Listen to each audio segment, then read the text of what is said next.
how old I'll be. Well, let's see. Still together Yeah, would definitely. be probably the first thing. Probably doing another interview here about something or another. 10 years later. The 10-year anniversary. 10-year the 10-year anniversary. anniversary interview. That's where Yeah. I see myself in 10 years.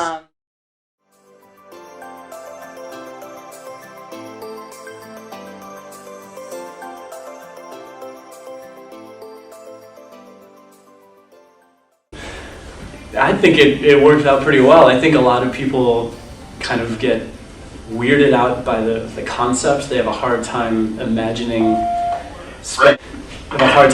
spending all of the hours at home on top of all the hours at work with the person that you're with. But I mean, for us, it's been pretty easy since the beginning. I don't think it's changed since the wedding, but it's fun, I think. We really Good. It's, I don't know. we really don't work together. That's the Yeah, thing that I think a it's- lot of people don't understand is, yes, we're in the same building, but because of our jobs, we teach while the other one has a break. So if you took all the time that we talk to each other during the school day, it would be 5 minutes or less if you combined it all.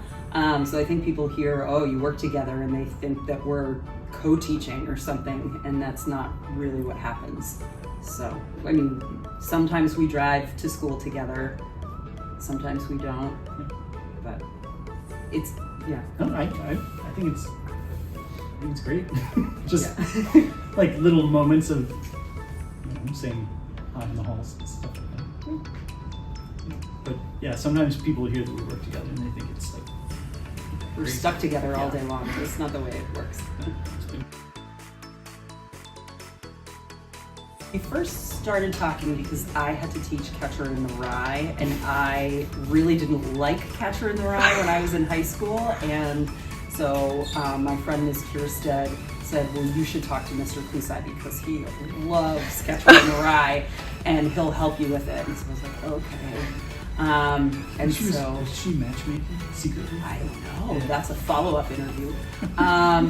And so that's how we started talking. It was really just about the curriculum, and then we started Hung out a couple hanging times out outside of work.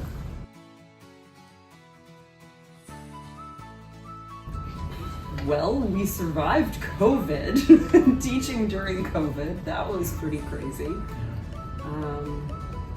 You've been coaching, you switched sports. You started coaching. I've started coaching, so that's probably a big difference from 12 years ago. And then personally, just, for the two of us having kids since the last big interview, we have 3 kids, including a pair of twins. We had a move in there as well in 2019, so that was a big but good upheaval. So, But our English department has stayed mostly the same, which has been really nice. And the deans and Mr. Antonelli have been here the whole time, so that's been constant. a lot of consistency. The best part about being married is that you are now part of a team, and it's now 2 people, not just 1 person. So if you have a good day, the other person has a good day, or if you're having a bad day, they'll help you through that. So it's really nice to always know that there's someone else looking out for you and wanting to make sure that you're okay, and yeah, that's probably the best part. I think the best part about being married is always having someone that has your back and is there to support you and there to help you out when things get tough. And you don't feel so alone and like you have to solve everything yourself. So you always have someone that you can bounce things off of or ask for help. And I don't know if this is something that just happened naturally, if it's like learned behavior between the two of us, but it always seems to happen that if one of us is having kind of like a down day, the other one is like on, and like has more energy or more patience or whatever. is needed. Yeah.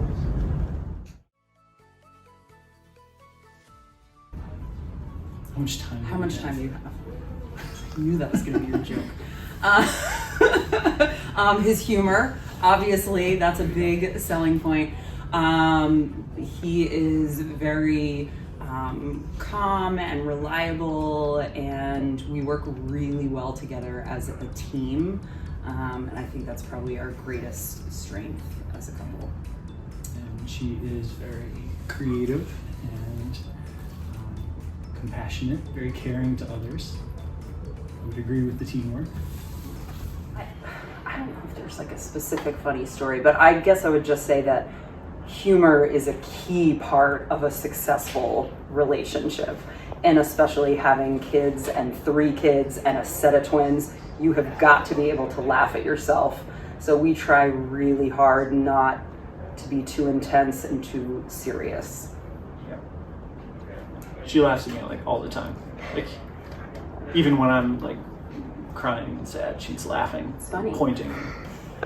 You're gonna have a whole blooper reel. You're gonna have a whole 10-minute blooper reel.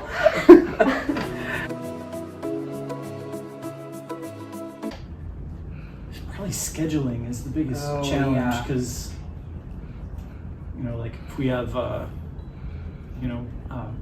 professional development, like a half day in the district, our kids are at Crisafulli and Robinson, and they have a half day too, and we need to figure out like it's not like one of us can Childcare is skip the professional development part of the day to go home and be with them. So We've got department meetings after school. We've got faculty meetings after school. if we had different like careers, or if we were in different schools, that might not be an issue, but the sameness can I think at this be point, complicated.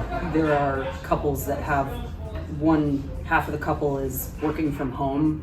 And so if a kid gets sick, one of us has to stay home. There's not another person there that can take care of the child. So yeah, childcare is probably the hardest part. Where do you guys see yourself in 10 years? Right here, Yeah, I mean, we being got interviewed by another set of students. the 20 years later version. We just get grayer and grayer. 247 continues to evolve as our shared classroom. I mean, gosh, 10 years we'll have a kid in college. Holy cow! And we'll have the twins will be here. They'll be in the building. Yeah, so whoever is interviewing us will get to interview our kids. Yeah. Thanks. But I mean, the good news is hopefully we're right here. This is where we're happiest. This is where we like being. So we don't really foresee that changing.